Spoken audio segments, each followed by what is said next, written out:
Hello and welcome back to Business Matters at the Hindu with me, K. Bharat Kumar.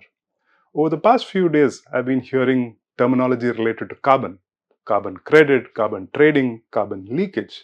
The last one is intriguing, and we'll get into the details shortly as to what this means during the course of this conversation. But the gist is this: in what seems to be a noble intention on part of the European Union to prevent carbon leakage, it has ended up imposing costs on countries such as India, China, and even Mozambique. Let's take a look. The European Union had in July last formalized a mechanism by which it aimed to stop carbon leakage. What is carbon leakage?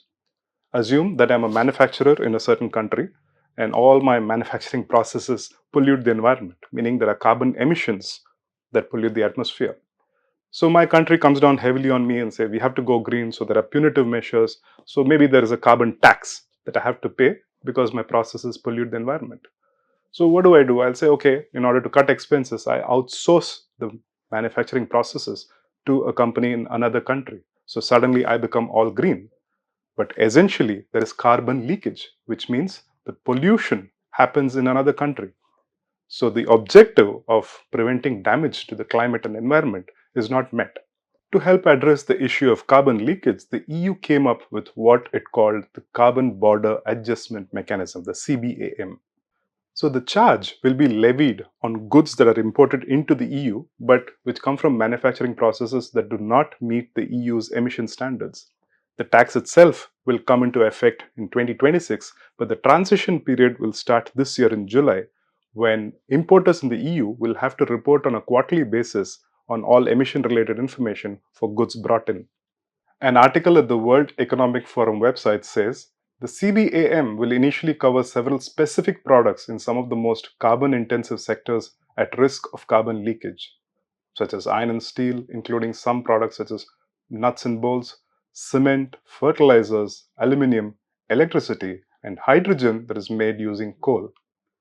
The European Parliament also signaled a clear intention to include plastics and chemicals by 2026 and all sectors covered by the EU emissions trading system by 2030.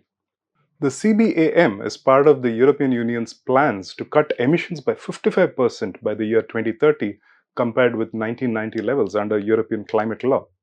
An article in BusinessLine last week tells us how the emissions trading system in Europe works. Polluting industries are allowed a certain level of pollution because obviously overnight you cannot say stop polluting, then it's not possible to manufacture, the economy gets impacted and so on. So polluting industries are allowed a certain level of pollution.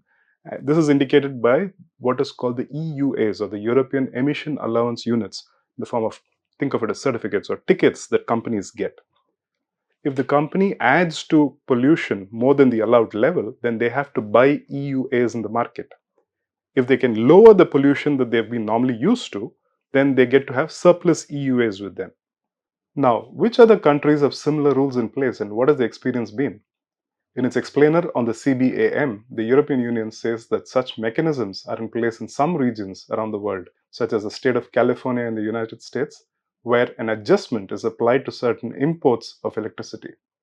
It also says countries such as Canada and Japan are planning similar initiatives.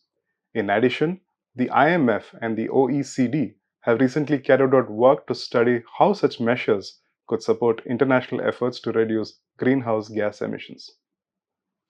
So the intention seems noble enough, right? So why is it a problem for other countries? In the WEF article we referred to earlier in this conversation, it points out that the CBAM brings about a carbon charge on countries that did not originally contribute to climate change. Think of this: Mozambique's GDP, for instance, could be impacted 1.5% on aluminium exports alone if the CBAM came into existence. This is according to the Center for Global Development, says the WEF. The BusinessLine article we referred to earlier also says that the CBAM charge could range anywhere between 20 and 35%, which is far higher than the EU's average tariff of 2.2% on imported manufactured products. That brings us to the next question. Do the rules of the World Trade Organization, or the WTO, allow for such a mechanism such as the CBAM? The EU says that it's certainly compliant with WTO rules as well as international climate law. But already questions have begun surfacing asking whether the CBAM is consistent with international trade law. because it has such a wide global impact, the CBAM is bound to face legal challenges at the WTO. So what is India going to do? With India's exports to the EU accounting for 15% of our total exports, the CBAM certainly puts Indian exporters in a spot. The exports of iron and steel and aluminium, the most vulnerable sectors, from India to the EU clocked $8 billion and $2 billion respectively in FY22. The carbon emission intensity of Indian steel plants ranges between 2.3 to 2.8 tons for crude steel produced. This compares with the global average of 1.8. Not only that, a country like India will also face trouble on the FTA front, or the free trade agreements. We just finished one with Australia, we're working on one with the UK, maybe we'll do one with the EU. If such an agreement comes into place, which essentially means for some goods, both sides assure each other that there are going to be no tariffs on these goods at all, so zero tariffs.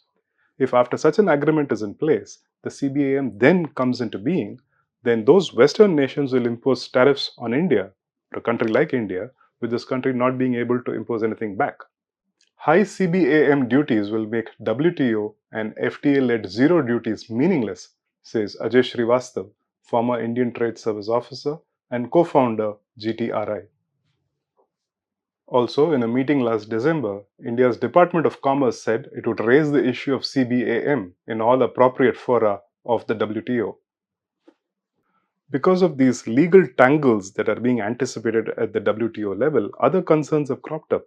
In another article, the WEF says that there are already concerns in the Western world about carbon clubs forming globally. If other countries like India and China, which are exporters to the EU, look upon the CBAM as a protectionist measure by the EU to protect its own domestic heavy industry, then those countries too can raise trade barriers. And this is not going to be healthy for global trade. What do you think? Do you have any ideas that will help the world balance its climate goals with smooth global trade that will contribute to economic growth? Leave them in the comment section below. Until we meet again, have a lovely week ahead.